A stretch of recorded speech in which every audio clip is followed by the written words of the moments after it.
Hello,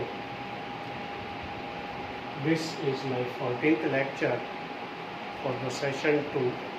The chapter is second, electrostatic potential and capacitance. In this chapter today we shall discuss about the electrostatic potential energy of capacitor.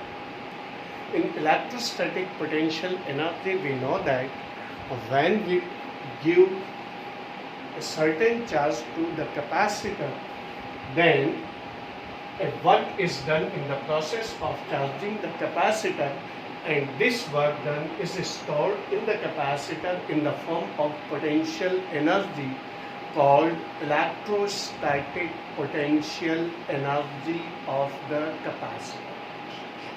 Again I am repeating, when we give a certain charge to the capacitor, a work is done in the process of providing the charge to the capacitor or charging the capacitor. This work done is stored in the capacitor in the form of potential energy called electrostatic potential energy. Electrostatic potential energy, because we know that V is equal to W upon Q. So in the process of charging, a work is done, and this work done is stored in the capacitor. For the purpose, we consider a parallel plate capacitor of plate area A.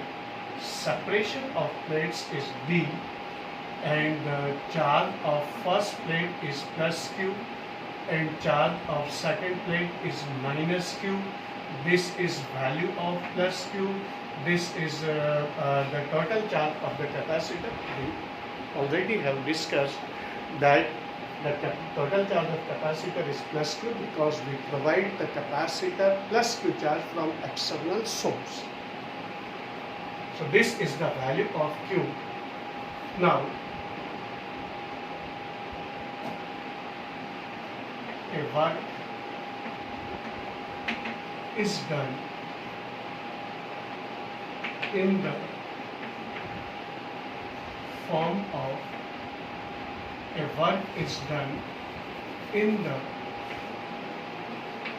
process of charging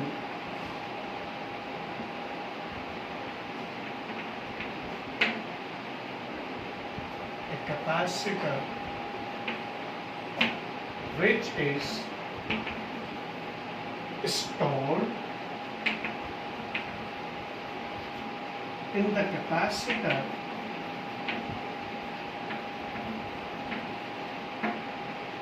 in the form of potential energy called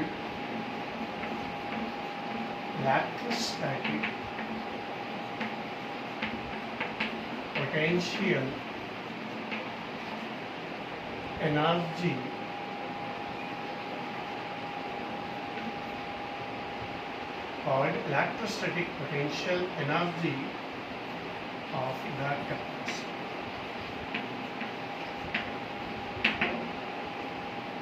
So this is the definition of electrostatic potential energy of the capacitor, because when we provide some charge to the capacitor, a work is done or an electrostatic work is done, because W is equal to V into Q when we provide some charge to the capacitor.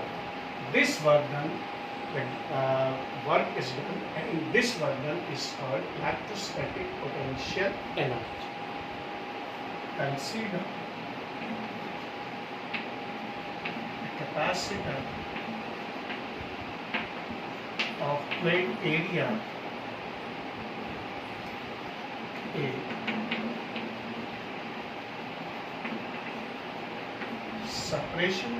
Consider a capacitor of plate area A. Separation of plates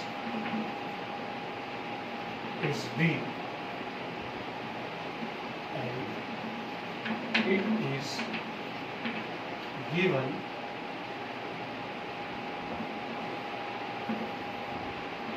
charge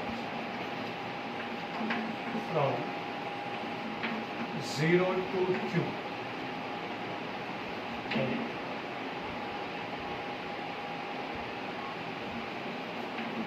Certain charge Q.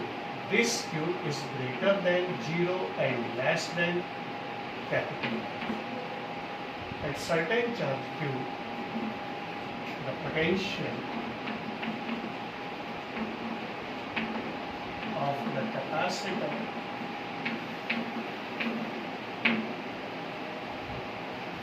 is V.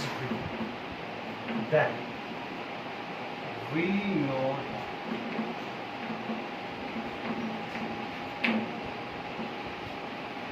consider a capacitor of plate area A, separation of plates is B, and it is given charge from 0 to Q.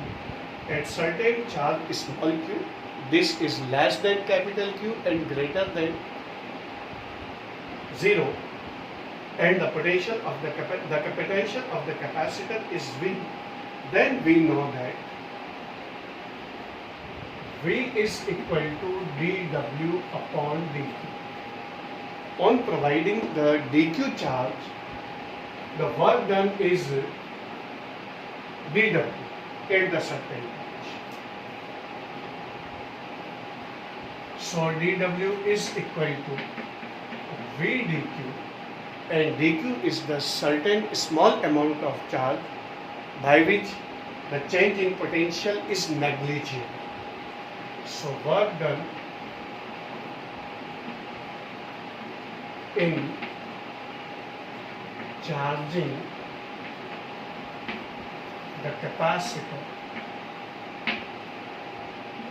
from 0 to Q.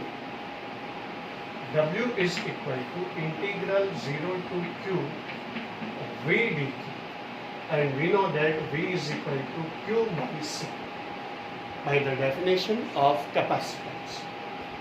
So W is equal to 0 to Q by C dQ. 1 upon C is constant, so can be taken out, and 0 to Q dQ. We know that integral xn is equal to xn dx is equal to xn plus 1 upon n plus 1 plus c. C is constant for the indefinite integration, and for definite integration constant c is not used. And for the purpose q dq, here we consider the power 1. So q 1 plus 1 upon 1 plus 1 is equal to q square by 2, 0 to q. So this is the value of q dq. We consider power 1 on q. That means instead of n, we use the 1. So according to this formula, q is equal to 1 plus 1, n plus 1 means 1 plus 1 upon 1 plus 1 is equal to q square by 2. So here we consider W is equal to 1 by C, q square by 2, or 0 to q. Now we apply 1 upon C. We put higher upper limit q square by 2 minus lower limit 0 square by 2, and in this case W is equal to q square upon 2c. This work done is stored because this is the work done in charging the capacitor, and this work done is stored in the capacitor in the form of potential energy called electrostatic potential energy. Again I am defining V is equal to, we know that dW upon dQ. So again dW is equal to V dQ. dW is the work done in providing dQ charge to the capacitor, work done in charging the capacitor from 0 to Q. So W is equal to, we integrate the values of 0 to Q of V dQ. Now V is equal to Q by C. So W is equal to Q by C dQ. 1 upon C can be taken out as a constant. And in integration, we obtain Q dQ. The integration of Q dQ can be done by the formula xn plus 1 upon n plus 1. Here we consider the power n is equal to 1. So Q power 1 dQ. So Q1 plus 1 upon 1 plus 1 is equal to Q square by 2. And in this manner, W is equal to Q square upon 2C. Now we put the value. This is the electrostatic potential energy 1 by 2 Q square upon C.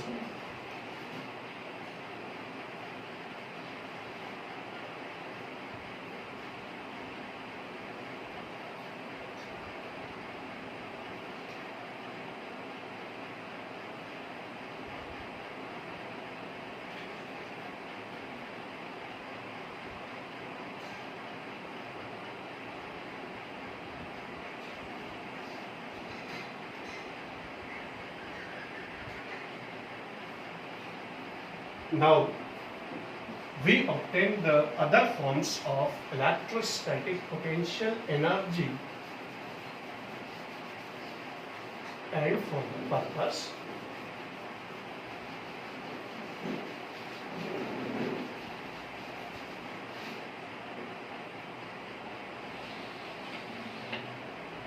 we know that Q is equal to C into V. So when we put the value UE is equal to 1 upon 2C into C square V square. Instead of Q square, we put C square V square. 1C and its 1 power is cancelled out. So we obtain the other form of electrostatic potential energy of capacitor is 1 by 2 C of V square. So this is the value, another form. And again we know that C is equal to Q upon V.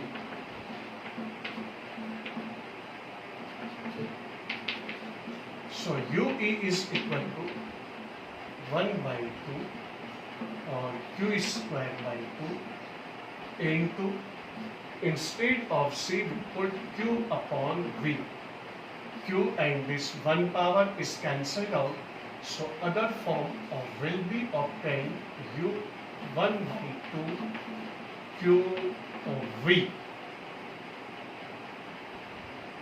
So the three forms of electrostatic potential energies are 1 by 2 Q square upon C is equal to half CV square is equal to 1 by 2 QV.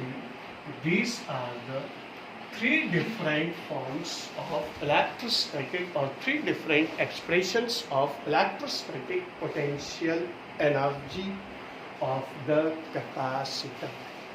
So this is the electrostatic potential energy of the capacitor. This is the derivation, that was the definition. And now we shall discuss about the energy density of the capacitor. What about energy density of capacitor? Energy density of capacitor. We know that energy density is energy, electrostatic potential energy per unit volume. Electrostatic potential energy per unit volume is the energy density of capacitor UE upon V. And now the value 1 by 2 C V square. The value of C for parallel plate capacitor is epsilon naught A upon B. This is the value of capacitance epsilon naught A upon B, and V is equal to E into D. The relation between electrostatic potential and electric field intensity. This is the relation. So instead of V, we put E into D, means E square D square, when D and this power is cancelled out, and in this case upon volume, per unit volume. So this is V dash, value of V dash, here we put A into D. A is area of plate, D is the separation of plate. If we consider a parallel plate capacitor, this is the area and this is the separation. So volume of the capacitor will be A into D. This D and this D also cancel out. This A and this A is also cancel out. So energy density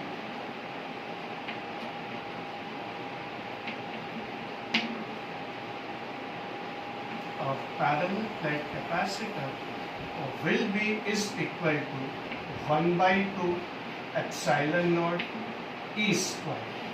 This is the energy density of parallel plate capacitor or any capacitor, where E is the electric field intensity and epsilon naught is the permittivity of vacuum.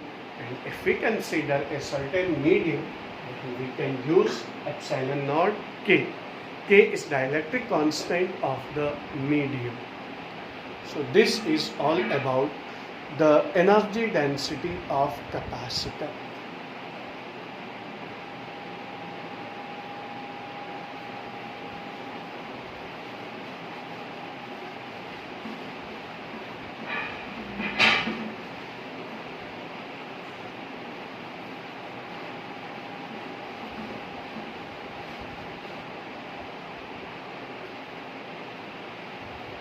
Now we shall discuss about an important question which is usually asked in the examinations, and that is what this is a conceptual question.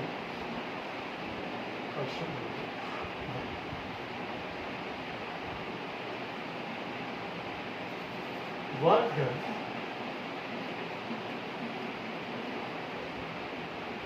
in charging a capacitor is QV, but energy stored in the capacitor is 1 by 2 QV. We know that the work done in charging a capacitor from 0 to Q is Q into V, but energy stored in the capacitor is 1 by 2 QV.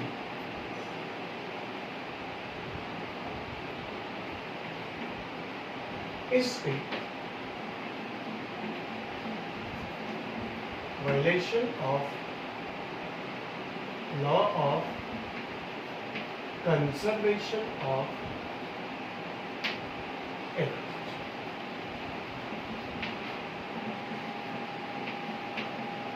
Explain the answer. Is it violation of law of conservation of energy?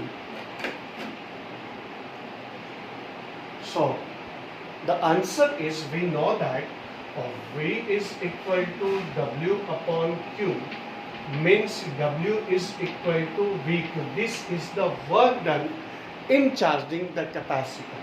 But we know that the energy stored in the capacitor is UE is equal to 1 by 2 QV, means this, the remaining 50% energy, this is half of the work done. So what happens to the remaining 50% of energy? because when we give some charge to the capacitor, then some energy goes wastage or converted in the form of heat, light or sound energy, and that is equal to 50%. So remaining 50% energy of the capacitor is converted or into heat, light or sound energy. The remaining energy of the capacitor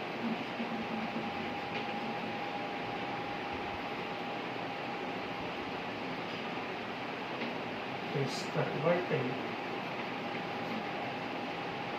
into heat, light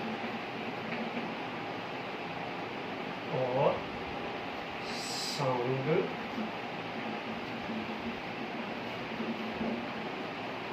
because in the process of charging, some part of energy is converted into heat, light or sound. Some sound may produce. The capacitor may be heated and other things. So this is all about the capacitor.